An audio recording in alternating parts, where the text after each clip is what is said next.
पढ़ने में मन नहीं लगता, पढ़ने बैठते हैं तो नींद आती है, ध्यान भटकता है, फलाना ढिमकाना, पता नहीं क्या क्या प्रॉब्लम है। लेकिन पढ़ने में मन कैसे लगाते हैं, ये बताने से पहले मैं आपसे एक सवाल पूछना चाहती हूँ कि पढ़ने में मन लगा नहीं क्यों है? क्या मिलेगा पढ़ लिख कर? क्या चाहिए आपको इस पढ़ाई के बदले?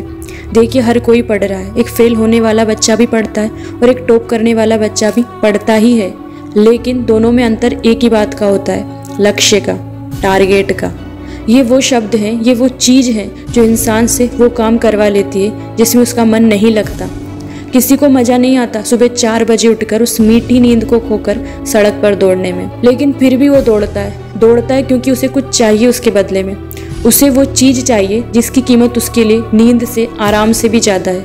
वो ट्रॉफी, वो मेडल, टारगेट सेट है उस इंसान के दिमाग में। देखिए, पढ़ाई में मन किसी का नहीं लगता, हर किसी को तकलीफ होती है, लेकिन फिर भी लोग पढ़ते हैं क्योंकि उनके दिमाग में एक टारगेट सेट है कि मुझे क्लास टॉप करनी है, मुझे जिला टॉप करना है, मुझे नीट, जेई, यूपीएससी क्लियर करनी है। जब तक तुम अपने आने वाले कल के लिए कोई गोल ही नहीं रखोगे, कोई सपना ही नहीं रखोगे, तो तुम्हारा पढ़ाई में मन नहीं लगेगा। अरे बिना लक्ष्य के, बिना टारगेट के तो इंसान पानी भी नहीं पीता। वो पानी पीता है क्योंकि उसे प्यास लगती है, खाना खाता है क्योंकि भूख लगती है। जब तक आपको पता ही नहीं है कि आप कोई काम क्यों कर रहे हैं, आप उसे कभी ठीक तरीके से कर ही नहीं सकते। एक जानवर के पास भी टारगेट होता है। चिड़िया सुबह ही पहली किरण के साथ दाना खोजने निकल जाती है, शेर शिकार पर निकल जाता है क्योंकि उनका टारगेट होता है पेट भरना। तुम तो इंसान हो, तुम्हारी लाइफ में तो टारगेट होना ही चाहिए। अपने आने वाली ज़िंदगी के बारे में सोचो, अपने सपनों के बारे में सोचो। हर इंसान के दिमाग में एक ड्रीम लाइफ तो ज़रूर होती है कि मेरे पास ऐसा मकान हो, ऐसी गाड़ी हो, समाज में नाम हो, इज्जत हो, अपने पेरेंट्स को एक अच्छी लाइफ दे पाऊँ। उसी के लिए पढ़ाई तो करनी पड़ेगी, पढ़ाई में मन लगाना पड़ेगा। और मैंने क्या कहा? करनी पड़ेगी। जैसे जिंदा रहना है तो सांस लेनी पड़ेगी, वैसे तुम्हें मेहनत तो करनी पड़ेगी। तुम्हारे टारगेट्स को अचीव करने के लिए मेहनत तो करनी पड़ेगी। तुम एक स्टूडेंट हो, तुमने कोई लक्ष्य बनाया हो या ना बनाया हो, लेकिन तुम्हारी किताबों का लक्ष्य तो है, और वो है तुम्हारा एग्ज़ाम, जो एक दिन तुम्हारे सामने आ जाएगा। साल भर तुम पढ़ाई नहीं करोगे, कभी आलस की वजह से या कभी किसी और वजह से किताबों से दूर रहोगे, तो जब एग्ज़ाम सामने आएगा तुम्हारे अंदर डर, घबराहट और बेचैनी आ जाएगी। तुम्हें डर लगेगा कि अब एग्ज़ाम में क्या लिखूंगा, कहीं फेल ना हो जाऊं, घर वाले क्या कहेंगे, दोस्त क्या कहेंगे। एंजाइटी और डिप्रेशन तुम्हें घेर लेंगे। लेकिन तुम्हें अपने आप को इतना मेंटली टॉर्चर करना ही क्यों है?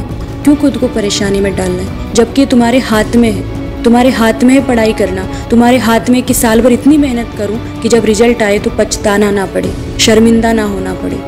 तुम किसी और के लिए नहीं पढ़ रहे हो, तुम तुम्हारी खुशियों के लिए पढ़ रहे हो। तुम्हारे माँ बाप तुम्हें डांटते हैं, पढ़ने के लिए कहते हैं, पर एक्चुअली उन्हें इससे कुछ नहीं मिलेगा। उनकी लाइफ तो उनको जैसी जीनी थी वैसी उन्होंने जी ली, पर अब ये तुम्हारी ज़िंदगी और उसके लिए तुमको ही मेहनत करनी पड़ेगी। वो तो बस इस बात से ही खुश हो जाएंगे कि मेरा बेटा या मेरी बेटी एक कामयाब इंसान बन गए। नाम होगा तो तुम्हारा होगा, इज्जत मिलेगी तो तुम्हें मिलेगी, ऐशो आराम भरी ज़िंदगी मिलेगी तो तुम्हें मिलेगी। अपनी उस ज़िंदगी के लिए मेहनत कर लो, वक्त रहते मेहनत कर लो। ज़िंदगी ने मौका दिया है, खुशकिस्मत हो, मेहनत कर लो, उतने लायक भी हो। ऐसा नहीं है कि तुमसे नहीं होगा या तुम्हें वो पावर नहीं है, तुम्हें वो पावर है, इसलिए मेहनत कर लो। सारे डिस्ट्रैक्शंस को खुद से दूर कर दो, सारी फालतू की बातें जो तुम्हें तुम्हारा अतीत याद दिलाती भुला दो उन्हें और मेहनत कर लो। तुम चाहे एक कमज़ोर या एवरेज स्टूडेंट रहे हो, और वो भी बस तुमने खुद को बना लिया है, तो खुद को कमज़ोर मानना बंद करो और मेहनत कर लो। अपनी सफलता की कहानी लिख दो और बता दो इस दुनिया को कि कितनी पावर है तुम्हारे भीतर। और ये कोट हमेशा याद रखना कि किसी सफल इंसान ने कहा है कि मैं सिर्फ इसलिए फेल नहीं हो सकता कि मैं अपने आलस और नींद को नहीं छोड़ पाया। मैं सिर्फ इसलिए फेल नहीं हो सकता कि मेरा मन नहीं लगा। मैं सिर्फ इसलिए फेल नहीं हो सकता कि मेरे मन ने मुझसे कहा कि आज रहने देते, कल कर लेंगे। एटलीस्ट मैं अपनी पूरी कोशिश तो ज़रूर करूँगा। इस वीडियो का मेन उद्देश्य यही है कि आप अपनी ज़िंदगी में टारगेट बनाइए और उससे पाने के लिए जुट जाइए। Be strong, be positive. Vande Mataram.